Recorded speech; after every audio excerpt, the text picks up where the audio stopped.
Welcome to the Rim Break Rodeo. We hope this video helps. You begin by creating a library and an event so your media stays organized. This matters because it speeds searching later.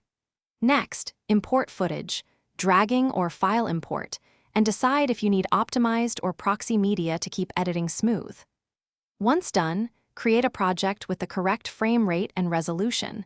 This avoids reformatting later and preserves quality. Make sure to name tracks logically and to enable background render if you prefer faster previews while you assemble clips. You now assemble the edit on the magnetic timeline. Drop clips into place, use trim and ripple edits for timing and close gaps quickly. This maintains momentum. For polish, add transitions sparingly and refine audio with automatic ducking plus manual keyframes to balance levels. Next, grade using the color board or color wheels. Adjust exposure, saturation, and white balance to match shots.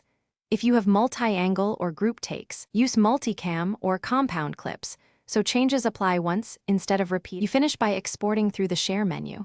Choose a codec like ProRes for masters or H, 264 for web, set resolution and bitrate, and start the export. Once done, verify the file for audio sync and artifacts. If playback lagged during editing, consider creating proxies before the final export.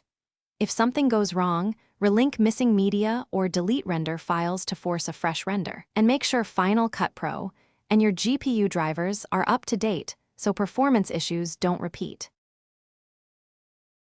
Thanks for watching. Consider subscribing if we helped you.